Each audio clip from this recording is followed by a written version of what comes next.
400 पार का नारा सुनकर के तो समाजवादी पार्टी के लोगों को चारों खाने चित हो जाते हैं, क्योंकि समाजवादी पार्टी के लोग इस बात को जानते हैं कि उनका चुनाव लड़ने का औचित्य कुछ भी नहीं, क्योंकि केंद्र में सरकार बनाने के लिए 273 सांसद चाहिए और समाजवादी कुल 60-62 सीट पर ही चुनाव लड़ पा रही है। बहनों और भाइयों, वे जनता से पूछते हैं कि भाजपा 400 पार कैसे पाएगी, तो जनता जनार्दन क्या कहती है? कहती है जो राम को लाए हैं। क्या चंदौली भी यही मानता है ना? मानता है क्या? थोड़ा हाथ उठा करके बोला करो, काहे है ना? मानता है ना? और इसीलिए जनता जनार्दन उन्हें जवाब देती है, कहती है कि राम भक्त ही राज करेगा दिल्ली के सिंहासन पर, और समाजवादी ठहरी रामद्रोही। समाजवादी पार्टी के सारे कृत्य तो रामद्रोही हैं। आप बताओ, राम भक्तों पर गोली चलाई थी कि नहीं चलाई थी? और राम जन्मभूमि और काशी में संकट मोचन मंदिर पर आतंकी हमला करने वाले आतंकवादियों के मुकदमों को इन्होंने वापस लिया था कि नहीं लिया था? यही अखिलेश यादव हैं जो आज समाजवादी पार्टी के अध्यक्ष हैं। मुख्यमंत्री बनते ही सबसे पहला फैसला इन्होंने आतंकवादियों के मुकदमों को वापस लेने का लिया था। बहनों और भाइयों, ये लड़ाई तो राम भक्तों और रामद्रोहियों के बीच में है। रामद्रोही जो विकास का विरोधी है, गरीब कल्याणकारी योजना का विरोधी है, रामद्रोही जो आतंकवाद और नक्सलवाद का समर्थक है, हर माफिया का शागिर्द है। और राम भक्त कौन? राम भक्त वही जो रामलला को 500 वर्षों के बाद विराजमान कर दिए, भारत का सम्मान बढ़ा दिए, भारत की सुरक्षा को पुख्ता कर दिए, भारत के अंदर विकास के बड़े बड़े कार्य ला दिए, गरीब कल्याणकारी योजनाओं के नए नए प्रतिमान स्थापित कर दिए, और बड़े बड़े जो माफिया बनते थे उनकी राम नाम सत्य है की यात्रा भी निकाल दी है। भाई राम भक्त तो यही करेंगे ना, भाई सज्जनों का संरक्षण और दुर्जनों का स्वाहा। समाजवादी पार्टी की सरकार के समय उत्तर प्रदेश और कांग्रेस की सरकार समय देश के सामने पहचान का संकट खड़ा हो गया था। आज दुनिया के अंदर सम्मान बढ़ा है, सुरक्षा पुख्ता हुई है, अब कोई घुसपैठ नहीं करता हमारी सीमाओं में, आतंकी वारदात नहीं होती है। पहले आतंकी घटनाएं घटित होती थी, सुबह उठते थे, समाचार पत्र पढ़ते थे, पहला समाचार भ्रष्टाचार का, घोटाले का, और शाम को होते होते किसी बड़ी आतंकी वारदात की समाचार आते थे। बहनों और भाइयों, आज आतंकवाद समाप्त, नक्सलवाद समाप्त।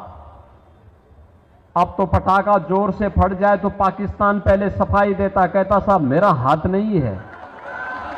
बोलता है ना, बोलता है ना, क्योंकि उसे मालूम है नया भारत है। छेड़ेगा नहीं, लेकिन कोई छेड़ेगा तो उसको छोड़ेगा भी। पक्ष चारों खाने चित्त है, तब गुमराह कर रहा है, उसने झूठ का सहारा लेना प्रारंभ कर दिया है। क्या बोलता है? कहता है कि भाजपा आएगी तो संविधान बदल देगी। अरे बाबा साहब भीमराव अंबेडकर को तो सर्वाधिक सम्मान भारतीय जनता पार्टी ने और मोदी जी ने दिया है। मोदी जी ने घोषणा की है, क्या घोषणा की है?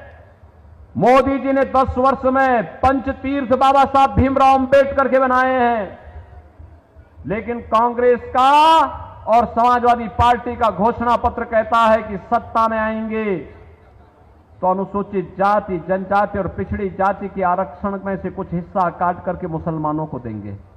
भाजपा विरोध कर रही, कह रहे हैं कि धर्म के आधार पर आरक्षण नहीं हो सकता, आरक्षण अनुसूचित जाति, जनजाति और केवल पिछड़ी जाति के लोगों को मिलेगा।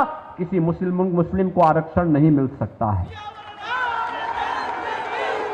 क्योंकि बाबा साहब भीमराव अम्बेडकर ने कहा था धर्म के आधार पर आरक्षण देश के विभाजन का कारण बना था, और यह फिर से हम भारत का विभाजन नहीं होने देंगे। लेकिन कांग्रेस के नेतृत्व में ये लोग भारत के विभाजन की आधारशिला रखना चाहते हैं।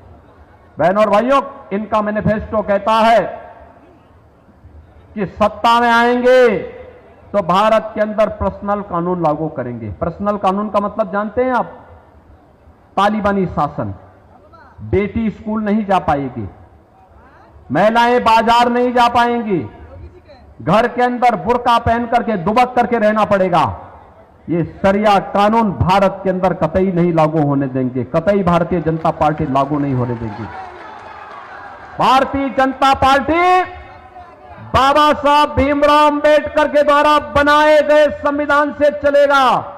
भारत किसी भी शरीयत कानून को कतई नहीं मानेगा, और यह घोषणा मोदी जी ने पहले ही कर दी है। ये तीसरी बात क्या कह रहे हैं? कहते हैं आएंगे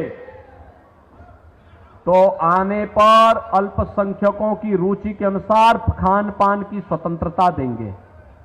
बहनों और भाइयों, मैं पूछना चाहता हूं, बहुसंख्यक और अल्पसंख्यक का खाना तो सामान्यतः एक जैसा ही होता है। अरे चावल बहुसंख्यक खाता होगा तो अल्पसंख्यक भी खाता होगा, बाटी चोखा बहुसंख्यक खाता होगा तो अल्पसंख्यक भी खाता होगा, दाल और सब्जी ये बहुसंख्यक खाता होगा तो अल्पसंख्यक भी खाता होगा। लेकिन एक जगह में आके ठहर जाता है, जब कोई मुसलमान कहता है कि मैं गौ हत्या करूंगा, गौ कसी करूंगा, तो हिंदू उड़ जाता है, कहता नहीं, जन्म जन्म का नाता है, गौ हमारी, जन्म जन्म का नाता है, गौ हमारी, बोलता है ना।